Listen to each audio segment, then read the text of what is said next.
you doing, everybody? Welcome back. Hello. The Best Picture Podcast. I'm Brian SCOLARO, and this is TJ Miller.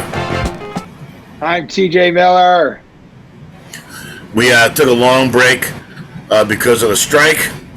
We weren't allowed to promote anything, any movies or television shows, even that were in the past. Because if the strike... Even though we're in the very far past. Yeah, which really sucks, because sometimes I want to write on Facebook about the Marx Brothers, and I can't.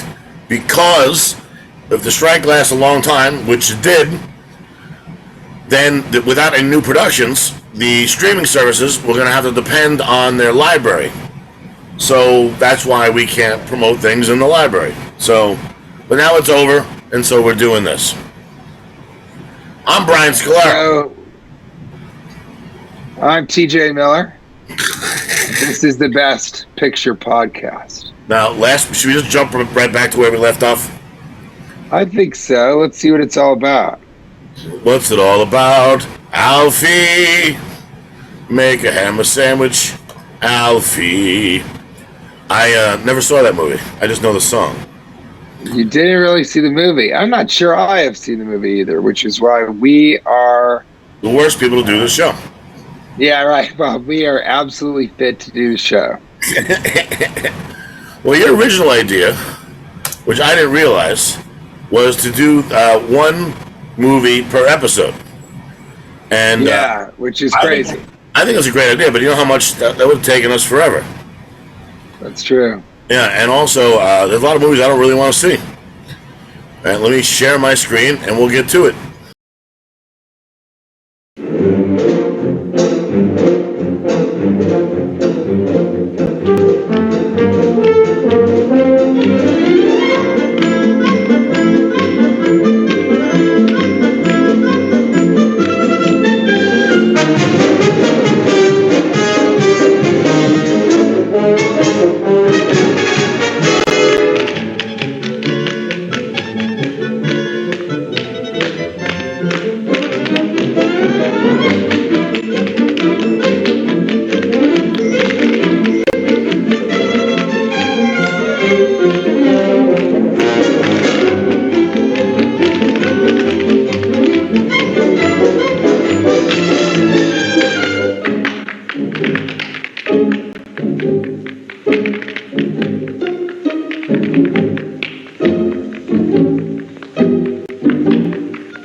I wish there was less talking.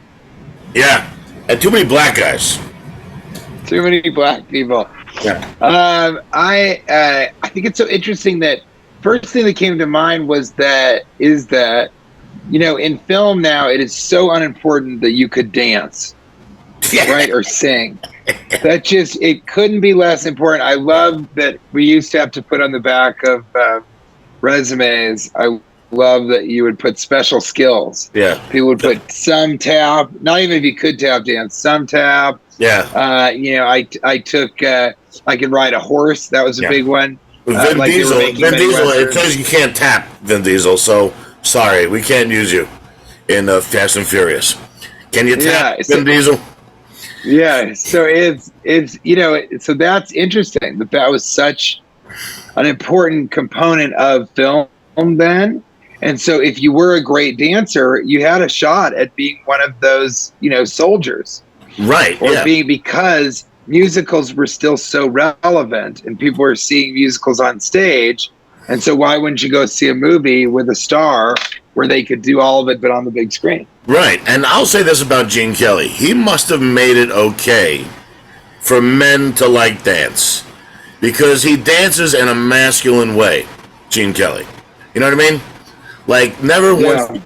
You don't know what I mean? Like, usually when you watch men dance, you're like, well, that guy might be gay.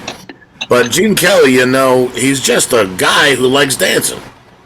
That's how I feel about Gene Kelly. And I think you're right. He was, I don't know if he dances in a masculine way. Maybe. I could see that. But well, he's also... You can tell he's straight. You can tell he's a masculine. Yeah, he's a masculine guy. And so it's really fun to sort of think about that. And then, you know, it's really enjoyable to watch. But because I didn't grow up on that stuff and it was never relevant as an adult, right? I watch it and it's not really that engaging, except for that the girls were on toe point.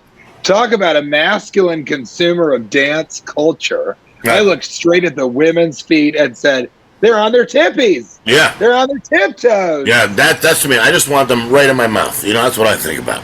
You're a big foot guy? It depends on the foot. You know what I mean? Yeah, you like those sort of... I'm not going after Rosie O'Donnell's feet, you know what I'm saying? Anyway, this is American in Paris, 1951 American musical romantic comedy film, inspired by the 1928 orchestral composition, An American Paris, by George Gershwin. So the story of the film is interspersed with dance numbers, choreographed by Gene Kelly and set to Gershwin's music.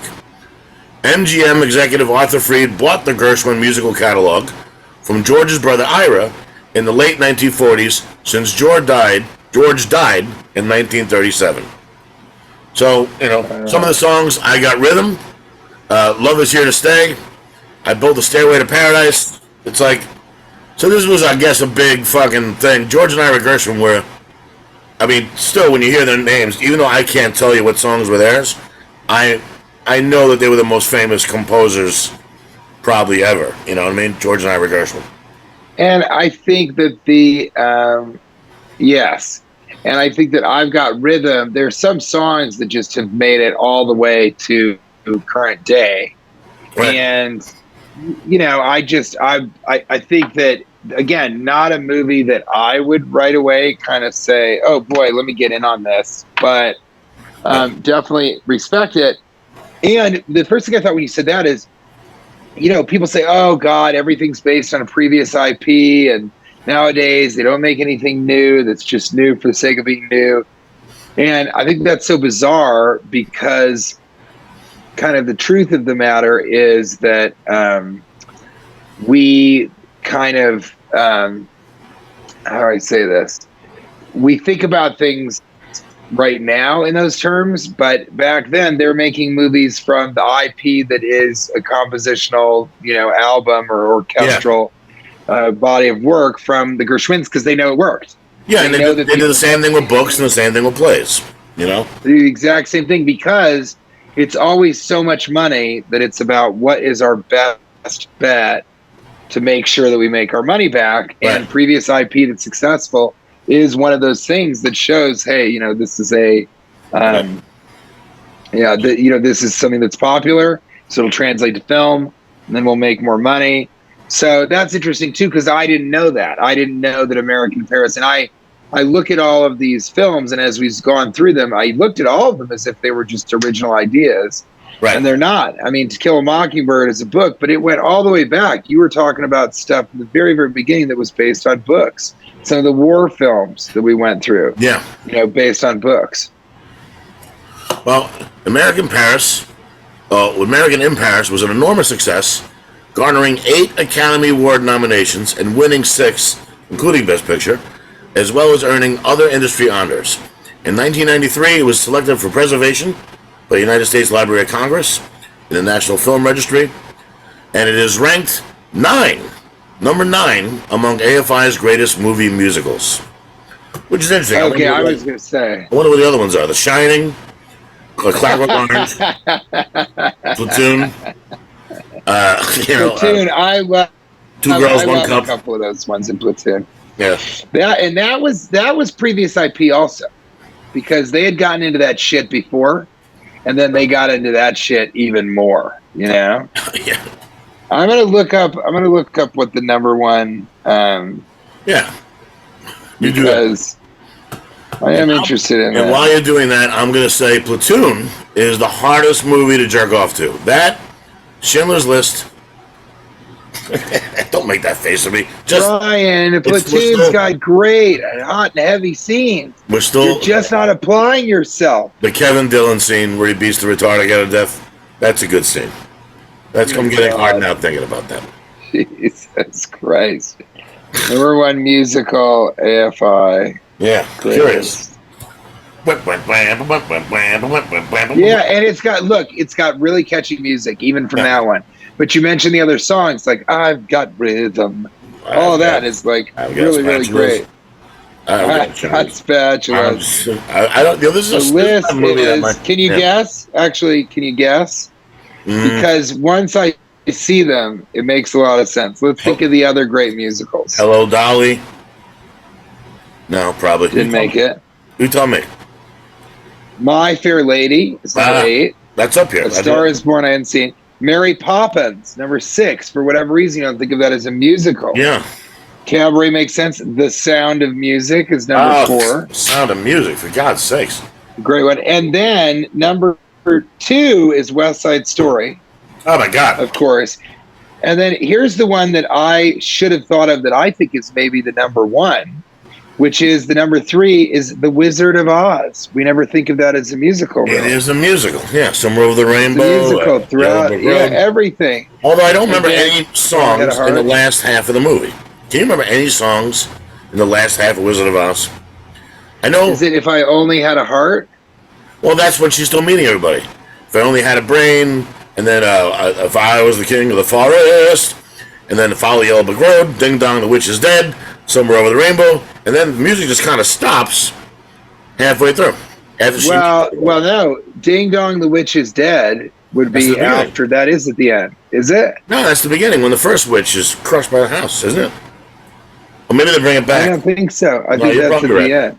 I'm not very familiar with the... Ding Dong, the Witch is Dead, the Wicked Witch, the Witch is Dead. So it is. So that's towards the ending. Did you ever see the Dana Carvey show where there's a deleted scene from Wizard of Oz, and he's the 4th character? Dana Carvey plays the guy who has no ass. Like, what do you? Oh God, that's amazingly funny. It's really an ass. What are you missing? An ass. I ain't got an ass. Just like I'm mortified. Me a heart. I need a knife. What do you need? An ass. A what? An ass. I don't have an ass. You want to see?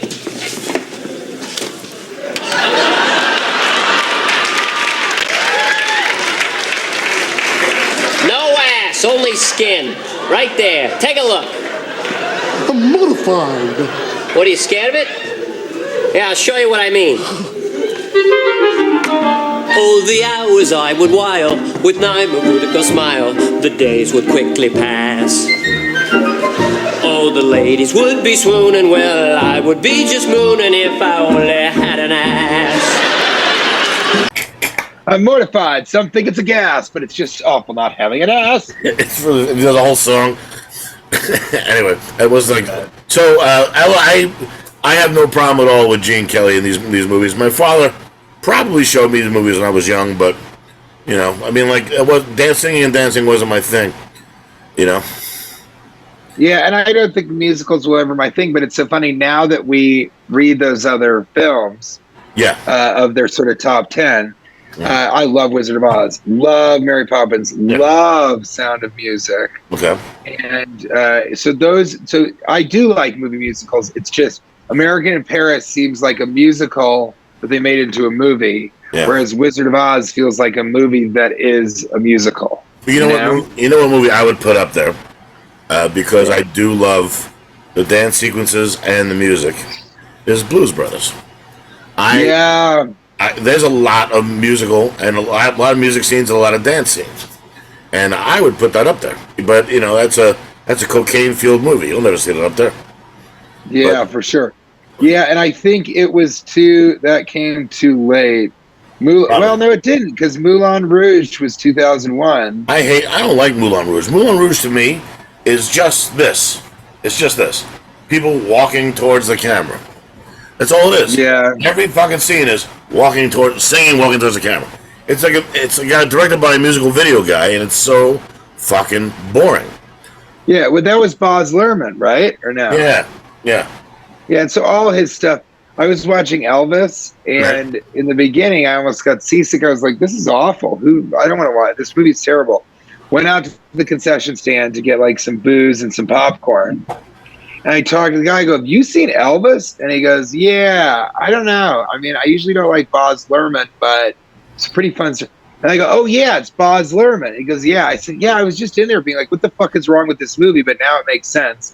And so once I went back in and knew that it was Baz Luhrmann, then I was able to say like, okay, he does his thing, so let's strap in for that ride. Right. And I liked Elvis a lot. Okay, yeah, great. And people, they say, black people are very upset that he stole their music, and I'm like, well, aren't we all inspired by each other? What he did was make that music popular. So I can imagine that's like he didn't steal so much as he was inspired by, and what he did was make that music popular. And I imagine that would drive me nuts too. I don't know if you can call it stealing, because nowadays half the rap songs have like loops from white songs, like every breath you take. You know what I mean? Like we're all inspired by each other. So you know what I mean? So right, but nobody's like these black artists are stealing from the whites, you know. Well, those are exact replicas, you know, but those are exact song tracks. But I think that what Elvis did was just what frustrated them was make their music popular when they had been doing it for so long. But that's more reflective of society at the time than Elvis, I think. No, it doesn't have anything to do with Elvis. Yeah. It has to do with the black people standing in the United States at that time, for sure. I agree. But I think, trying to crucify him is sort of symbolic of that time period and what was wrong with it. Yeah. But it didn't bother him. The thing that I was so amazed to see is that he died before he was 40 or 30. Yeah. When did he die? I don't know for sure. When did Elvis Presley die? I know it was a really big fart that killed him.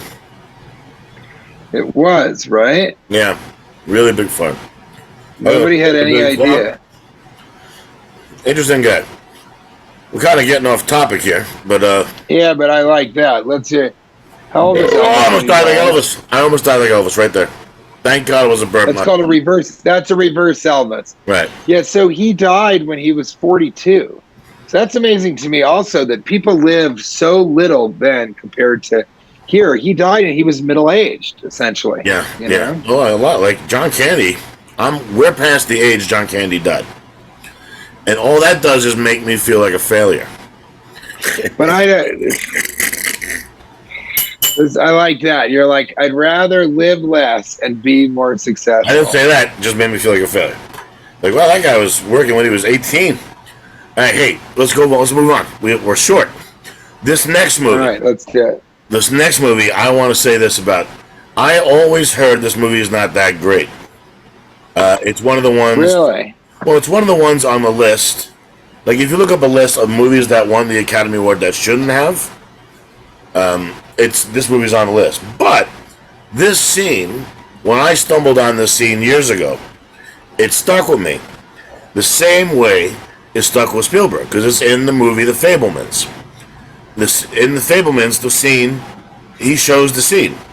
And it's a scene that struck him so much that his father bought him trains so that he can control the situation because it had freaked him out so much, which started his movie career. So this scene started his movie career, not so much about loving movies, but about like, hey, don't be scared. You can control. It's fake. You can control it. And so that's what. And it's funny because this scene stuck with me too.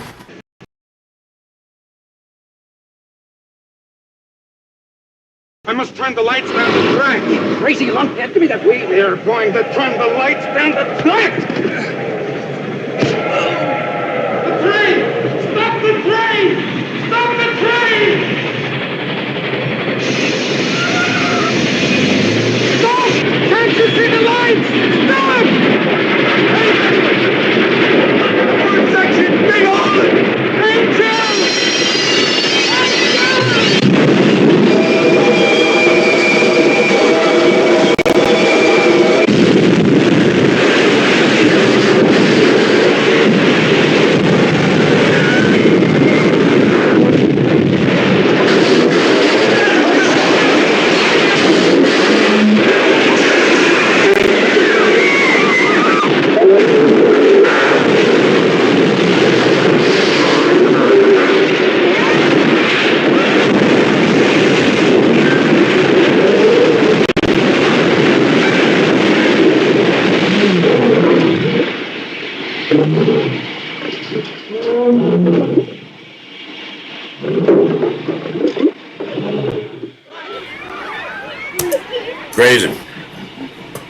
Crazy, and now of course they look like toy trains. Now that it's sort of been framed like that.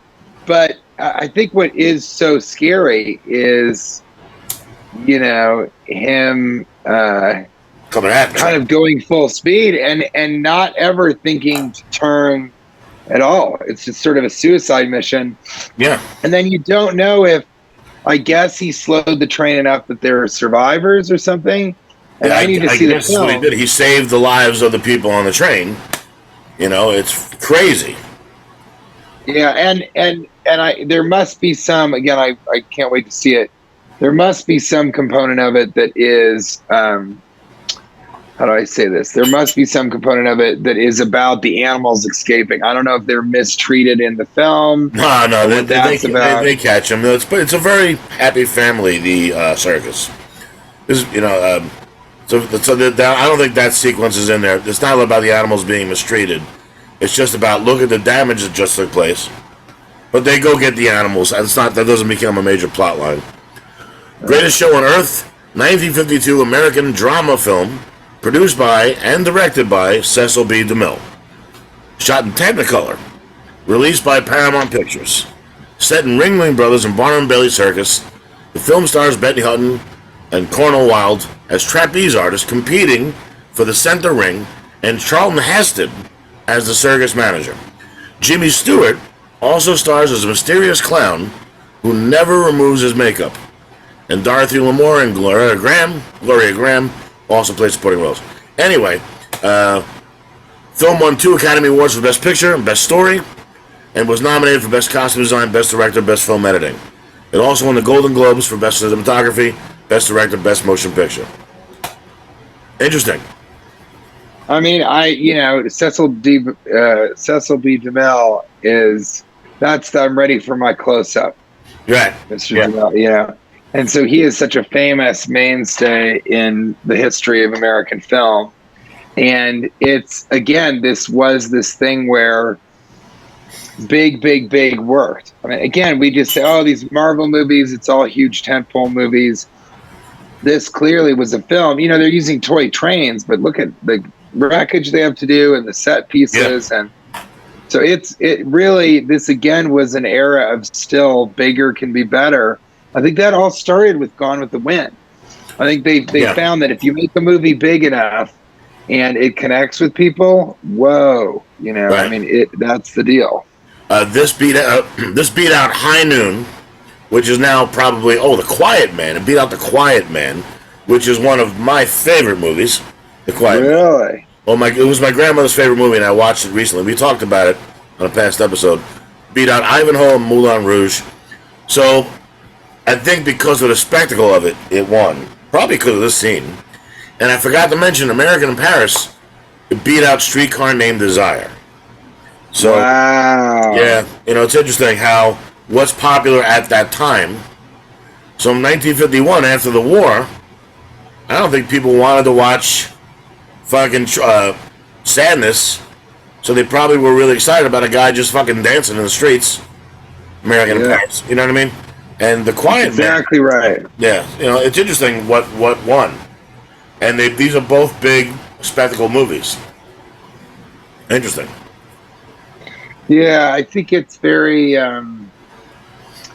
especially surrounding the war, the two wars. It's really interesting how war affects the public's taste for film. Right. Because film just makes you forget, and so many people can watch a film. Whereas theatrical, plays and performances, you're really limited to 500 people or something. This is millions and millions of people. So it really became an opiate, for the masses, and, an alternative to kind of religion or drugs or anything to sort of just forget what was going on. This is, I think, the beginning of when movies, they're still hanging on to like happiness. When you watch this movie, it's kind of boring. It's a kind of a boring movie, and it doesn't really say anything. It's just a love story, and this scene is definitely, like, when I saw The Fabelmans and I saw that this scene affected Spielberg as a kid, I was like, yeah, it affected me too, but I was an adult when I saw it. But it's something about the guy going, stop the train, and the way you see the guy die, and he kills the guy behind him. He hits him. Yeah, I love that. And that guy dies in the train. You know what I mean? That guy, he's like, what are you, nuts? Yeah, I love that. It's great. Like, a lot of people, at least two guys die in that for sure. Well, I mean, it's just about two trapeze artists falling in love. Brad Braden's no-nonsense general manager of the world's largest railroad circus, shows board of directors plans to run a short 10-week season rather than risk losing money in a shaky post-war economy. Brad bargains to keep the circus on the road as long as it makes a profit, thus keeping the 1,400 performers and roustabouts employed. Just from what you're saying, it's about the economic time that was going on then. You're right. And so he's only going to keep it on as long as it's profitable. That was in people's minds, and I'm sure it was in people's minds. Like, I know this is a roundabout way to talk about it, but is art going to survive? Can we continue to have entertainment and things that seem superfluous but are actually important? Yeah. Are they going to be profitable enough to continue on in an economy that's just such a disaster? Right. Harry and Klaus stop the first section of the train to rob the pay wagon. Klaus sees a second section coming and realizes that Angel is aboard that train. He turns his car headlights down the track to warn the oncoming train. Unable to brake in time, the second train smashes the car off the tracks, killing Klaus and Harry. It also collides with the first train, causing great damage and many injuries. So it's just a story about a fucking circus. You know what I mean?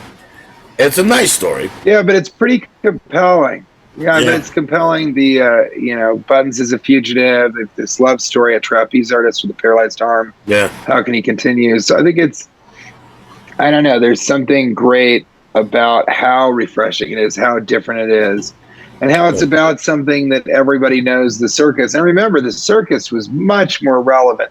Yeah, and nobody really knows what it was like to be a circus performer until this movie. Yeah. Right. Exactly. But, there were circuses. Traveling circus was like one of the fucking things. That's a big thing. That came through your town, especially in small towns. Yeah. That didn't have a movie house. No. There's so many towns that just didn't have a movie house, and you weren't going to be able to drive however long. There just wasn't the money to be able to go and see a movie. Or it would happen maybe a couple times a year, I assume, Yeah. Exactly. Right. And so I really think that's a great point. So that's why it won. Circus. It's funny how movies that take more of a feeling nowadays, like Streetcar Named Desire and The Quiet Man and High Noon, those are three big movies now. The Quiet Man I heavily recommend watching, and High Noon is considered one of the greatest. And High Noon is incredible. yeah, it is. And A Streetcar Named Desire, that's an actor's movie. That's an actor's movie. You know, Stella, that's an actor's. Yeah, it show. really shows a lot about Brando. Yeah. Yeah. Anyway, all right, let's keep going. Egg creams. There we go. Share a screen. Egg creams. Egg cream. I always wanted an egg cream, but there's no egg in it or cream. It's just soda water with chocolate sauce. And my father loved it. I mean, Mel Brooks loved it. That's really all it is. Egg creams.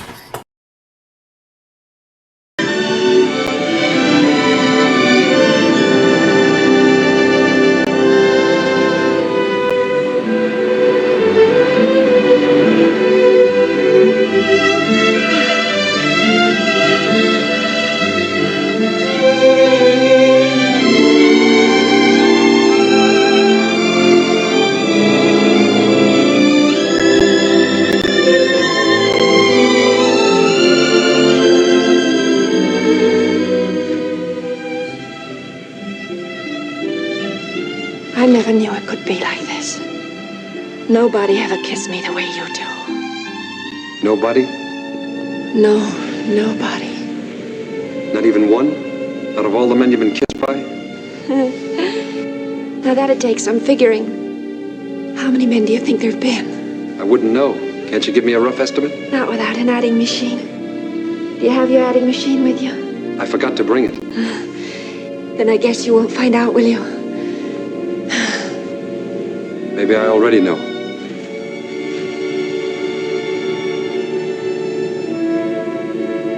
What's the matter? What are you hinting at? Why? Is there something to hint at?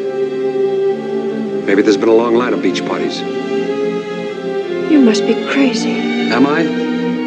What about when you and Holmes were back at Fort Bliss? Did you ever hear of a soldier named Stark? Malin Stark?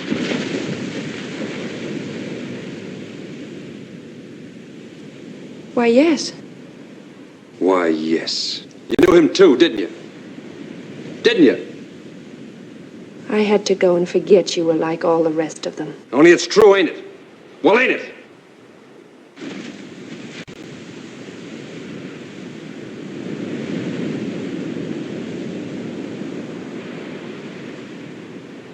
Why don't you tell me about it?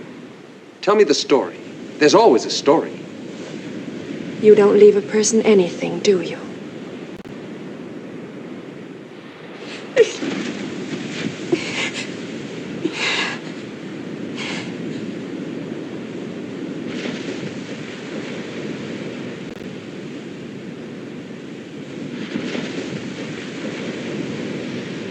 Come back here, Sergeant. I'll tell you the story.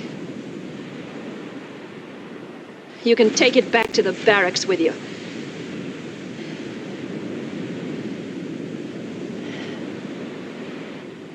I'd only been married to Dana 2 years when I found out he was cheating. By that time, I was pregnant. I thought I had something to hope for. I was almost happy the night the pains began. I remember Dana was going to an officers' conference. I told him to get home early to bring the doctor with him, and maybe he would have if his conference hadn't been with a hat-check girl. He was drunk when he came in at 5 a.m. I was lying on the floor. I begged him to go for the doctor, but he fell on the couch and passed out. The baby was born about an hour later. Of course it was dead. It was a boy. But they worked over me at the hospital. They fixed me up fine. They even took my appendix out. They threw that in free. Karen. And one more thing. No more children. Sure, I went out with men after that. And if I'd ever found one that... Karen, listen to me, listen. I know. Until I met you, I didn't think it was possible either.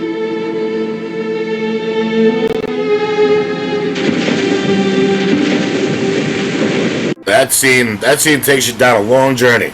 You know what I mean?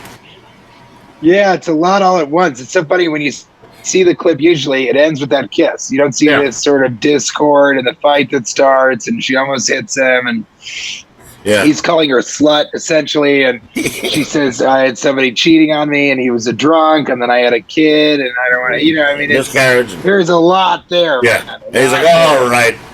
And she falls to her knees, like, while you're down there, they cut that part out. But it's somebody had to say it, baby. Well, that's why the movies. That's got to be why the movie won, because it's all over the place. And first of all, it didn't have a lot of huge competition. Julius Caesar, The Robe, Roman Holiday, and Shane. I would have probably given it to this one too. Roman Holiday is one of Kate's favorite. Oh yeah, but that's just sort of a romance. There's not a lot to it, and again, this has some components about the war. Yeah, the war kind of doesn't go away. No, the effects were so heavy duty of World War II that it's continued on until this day. With Yeah, people didn't come back. Saving Private Ryan, all that stuff. Yeah, right. 75 million people died during World War II. 75 million. That's like a lot. That's half the population. Really? Of Austin, Texas. Yeah, wow. It's really been growing there. It's doing great. This is about the movie. From Maid of Eternity, 1953 American romantic war drama film, directed by Fred Zinnemann, based on a 1951 novel of the same name by James Jones. Got that one wrong. James Jones. Picture deals with tribulations of 3 United States Army soldiers, played by Burt Lancaster, Montgomery Clift, and Frank Sinatra. Stationed on Hawaii in the months leading up to the attack on Pearl Harbor. It's all over the place. All over the place. Man, that's big. So, and it's a lot of stars. That's another thing. It is a lot of stars. So that's a component of it as well. There's I love Burt Lancaster's an interesting guy. The Alec Baldwin tells a funny story about him when they were shooting a movie. I think it might have been they were shooting a movie and they had it was on the movie Tough Guys with Kirk Douglas. And Dana Carvey was on the movie, so Alec Baldwin's telling the story to Dana Carvey, and Dana Carvey didn't even know the story. That that they had 8x10s or pictures of the movie for Kirk Douglas and Burt Lancaster to sign. So they gave Burt Lancaster a pen, and he goes, I'll use this. And he had a big marker, and he wrote his name, Burt Lancaster. And they gave all the things, and he kept the marker, and they gave all to Kirk Douglas. And Kirk Douglas saw how little his name looked with the pen next to the marker. So he goes, can you go get the marker from Burt Lancaster? So they went back to me. He opened the door, he goes, I'm guessing you're looking for this. Like, he totally set him up to make Kirk Douglas feel bad, Yeah, to kind of dwarf his autograph. That's so funny. Yeah, and Burt Lancaster is another. It's so interesting to see the sex symbols of that time, and how funny it is that, Rock Hudson is the first one I think of, but just how their look was not exactly shredded, and they have these high-waisted, almost Speedos, and it was just such a different deal, but still the same, And as both of us being sex symbols, but you and I being sex symbols, we can see what they were trying to do, but it's not quite what we've been able to do. Also, there's not one hair on his fucking body from eyebrows down. Not one hair. That's what women want. They want men who aren't hairy. They want men who look like grown-up teenagers. That's what they want. That's what they want, huh? Yeah, I'm assuming, because they don't want me. I'll tell you that. A big bald fat couple with hair, like a raccoon. Not interested. Like a raccoon. Kate said to me, I was like, do you think I should shave the chest hair right up here? And she's like, yeah, chest hair never does anybody any. And I was like, you want me to shave all the chest hair off? She's like, you're right. You're absolutely right. I'm not going to do that. There's no. I mean, that's crazy. That's a lot of work. I'll shave my ass. That I get. But it just comes back like the Wolfman, tenfold. Do you ever wax? You ever wax it? Oh, but for what? One girlfriend really liked the hair, and about 2 really hated the hair. So how the fuck am I supposed to know? You know what I mean? Then you go shaving, and then they think you're a child, and they don't want too much hair. Anyway, right? But they want right, just the right amount, exactly. But it seemed like a good movie to me. It's I guess if it ends with the fucking come on, man, God damn it, the Pearl Harbor blowjob. Yeah, if it ends with the Pearl Harbor blowjob, it's gotta the one of the movie won. You know what I mean? It's fucking. Yeah, it's very right. It's sort of pre-war. Well, it's also strange but cool that it's in black and white. Yeah, we just saw a film that couldn't be more Technicolor. Yeah, and then there's this, which is clearly a almost high drama. Yeah. In black and white. So that was clearly a choice. Also in the movie, Donna Reed, Ernest Borgnine, Jack Warden, Claude Akins, and George Reeves, the original Superman. Wow. 8 Academy Awards out of 13 nominations. Jesus, that's a lot. Best Picture, Best Director, Adapted Screenplay, Supporting Actor. Sinatra won Supporting Actor. Supporting Actress Donna Reed. The film's title originates from Rudyard Kipling's 1892 poem, Gentlemen Rankers. What seems like it's way off, doesn't sound like the title at all. About the soldiers of the British Empire who had lost their way and were damned from here to eternity. Alright. British Empire who had lost their way and were damned from here to eternity. Interesting. That's a long way to be damned. Yeah. As far as being damned, that's about the longest you can be damned. I'm damned from here to like 3rd Avenue, but to eternity. That's a lot. I know. I'd say I'm damned till pretty far along from this point, but not exactly forever. No. You seem to be all right to me. You're playing rooms I'm not playing. You got a wife. You got your own peanut butter company. Don't you wish you had a wife that even today sort of was making demands while also being upset that, you're not making enough demands? And, she wants transparency, but then when you give her transparency, that's very upsetting. No, they don't want to know.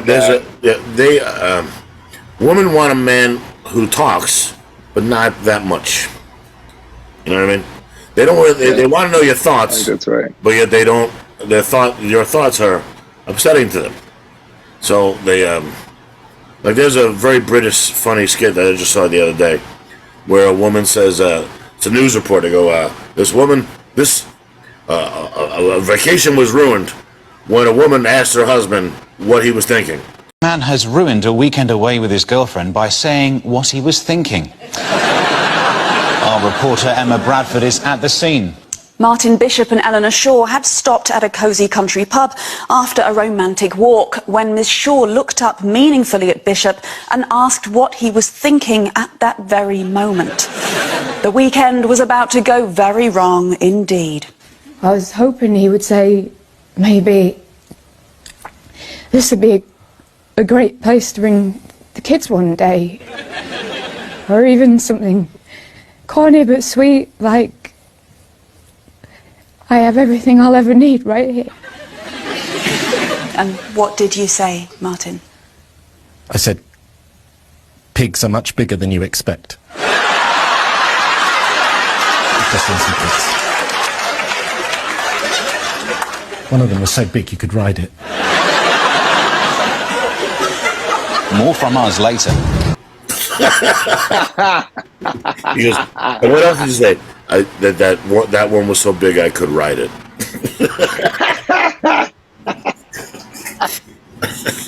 So I don't know what that has to do with From Here to Eternity, but that really made me laugh. That's good, What is that? Where can I find that? I have the clip. I have the clip on Instagram. I was going to send it to me. That is so funny, dude. Oh my god, that's so funny. But that's Instagram is my favorite Instagram right now. That's true. It's crazy that Sinatra won Best Supporting Actor. Sometimes it goes to the part more than the actor. You know what I mean? Like the fact Mark Wahlberg was nominated for The Departed, or the fact that Jonah Hill was nominated for Moneyball. These aren't good performances. They're not horrible, but they're not Oscar-worthy performances. I think sometimes it goes to the part. Like Mark Wahlberg is the one who wraps everything up at the end of The Departed. He's the one that saves the day. That the bad guy doesn't get away. So they give it to him, you know. But it's not really. Nobody leaves the party going, "Mark Wahlberg was great." It's the part's amazing. It goes to the part, but this actor was very capable at executing this part. Yeah. So that's why they win, because they were the ones chosen to do it, and they were the ones that ended up doing it. True. I never would give any nomination to Jonah Hill. Maybe he's gotten better now with the Scorsese movie. You know, that was I think his best performance. But up until then, I didn't really think he was anything special. You know, no, he wasn't a very good actor. Yeah, and neither is Seth Rogen. You know, I think that they've both gotten better, but I think that Jonah Hill got a lot of nominations because of who his dad was. They all knew his dad, the famous entertainment lawyer. So they all worked with his dad. So this is the little kid who was in the room when they were doing deals. Like, how do you know, like, put him in the movie? Look at little Jonah, you know. It's nothing. Yeah, I think that's exactly the case. But it's also, I think that he just was never a movie star, but he brought a lot of talent to the table. Who? Because he had his own. The Sitter was a movie that they tried to do that he top-lined, and there's no real Jonah Hill movie where he's sort of starring in it, whereas Seth Rogen was able to get that done. Yeah, I'm just like Spencer Tracy always said. What is it like being an actor? He goes, it's an easy job. Just don't let anybody catch you doing it. In other words, don't show people you're acting. And I always felt you could see Jonah Hill in his eyes acting. Like in Moneyball when he goes, you can see him like faking it. And that always stuck with me. And it doesn't matter. I have nothing bad against the guy. I wish him well. But no. It's a good. He's not going to see this.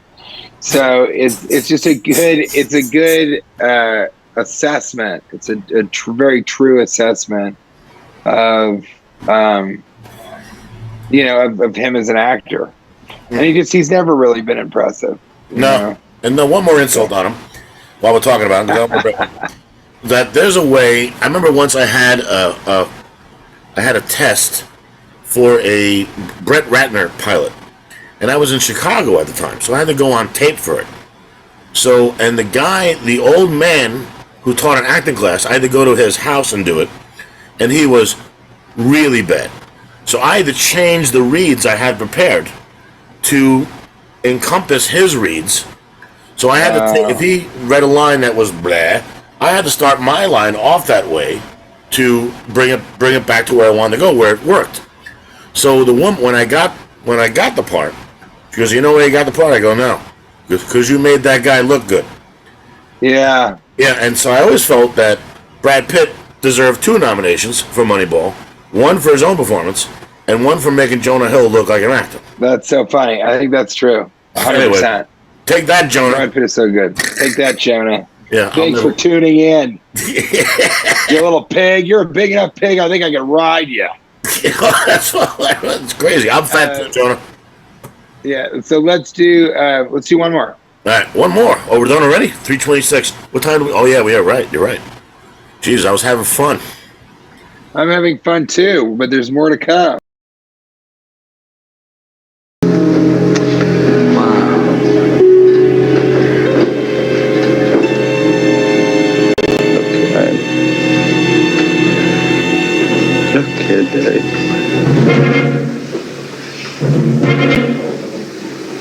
How much you weigh, Slim? And you weighed 168 pounds.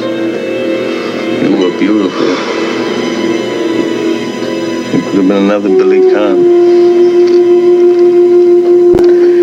That skunk we got you for the manager. He brought you along too fast. It wasn't him, Charlie. It was you. You remember that night in the garden? You came down my dressing room and said, "Kid, this ain't your night. We're going for the price on Wilson." You remember that? This ain't your night. My night. I could have taken Wilson apart. So what happens? He gets the title shot outdoors in a ballpark, and what do I get? A one-way ticket to Palookaville. You was my brother, Charlie. You should have looked out for me a little bit. You should have taken care of me just a little bit so I wouldn't have to take them dives for the short end money. Well, I had some bets down for you. You saw some money. You don't understand. I could have had class. I could have been a contender. I could have been somebody. Instead of a bum, which is what I am. Let's face it.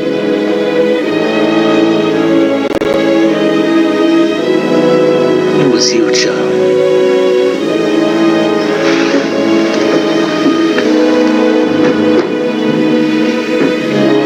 Okay. I'll tell him. I couldn't find you. Said no one won't believe it.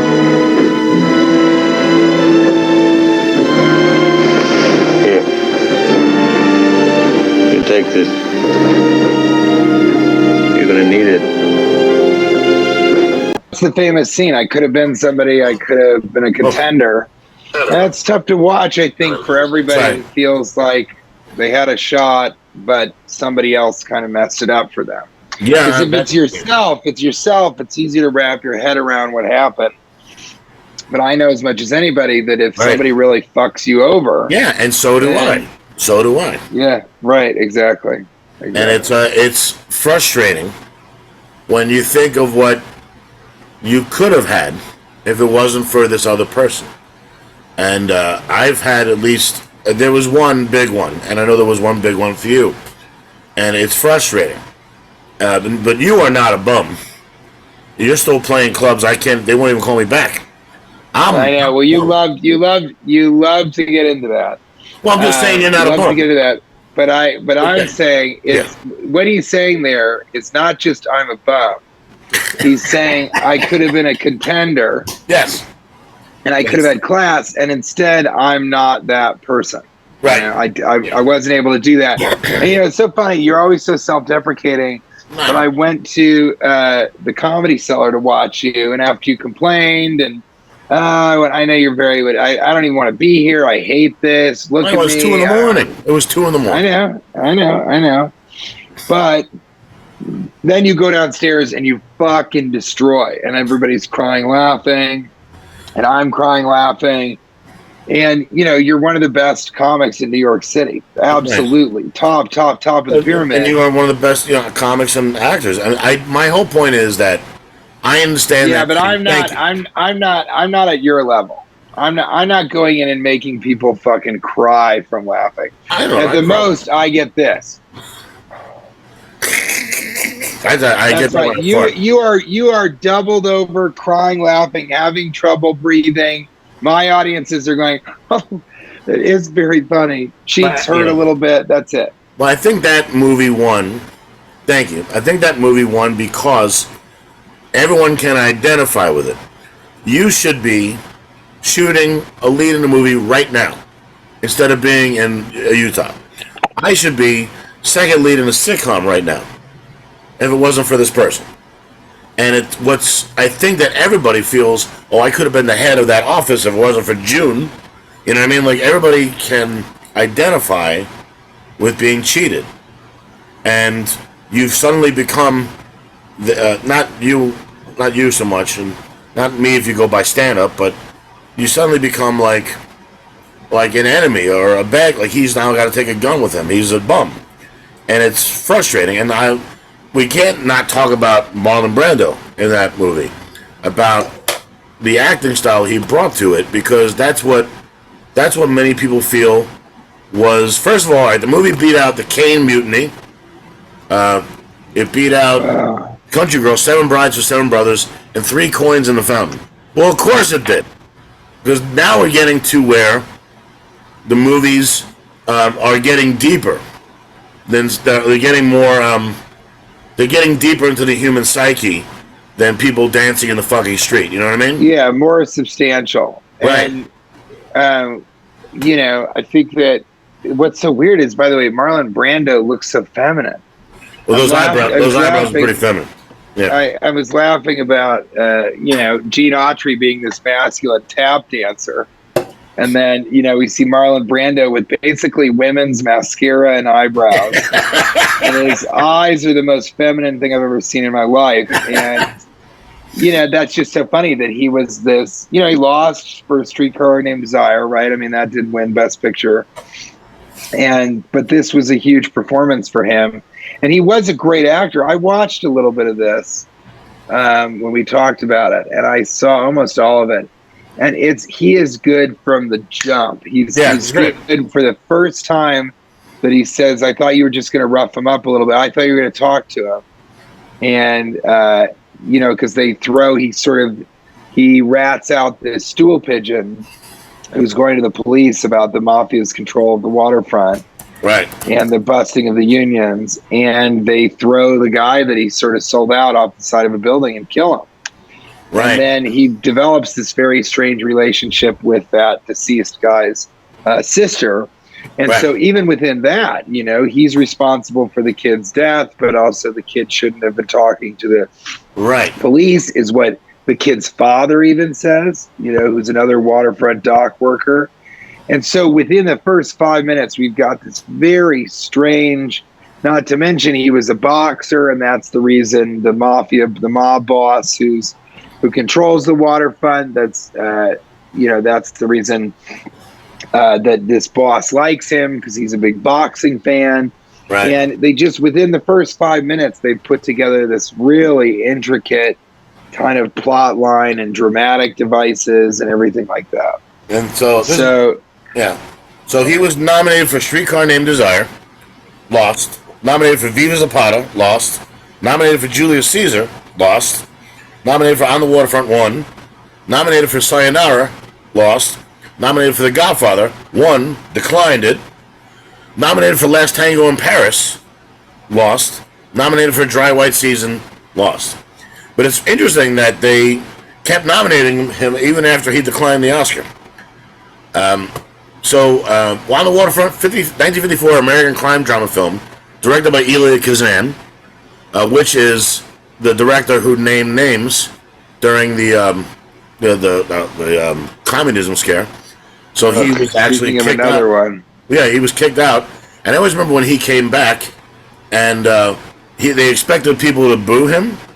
And when he came back to win an award, like a Lifetime Achievement Award, Scorsese and De Niro came out with him, basically to say, this is about the art, not about the person.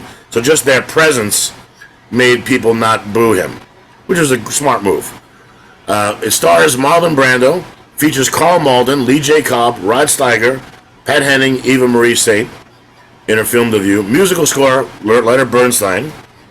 The black and white film was inspired by Crime on the Waterfront by Malcolm Johnson, a series of articles published in 1948 in the New York Sun, which won the 49 Pulitzer Prize for local reporting.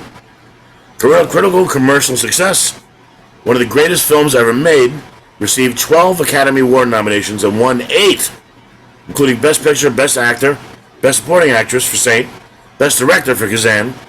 In 1997, it was ranked American Film Institute as the 8th greatest American movie of all time. It's amazing. But so On the Waterfront was number 8. It's hilarious.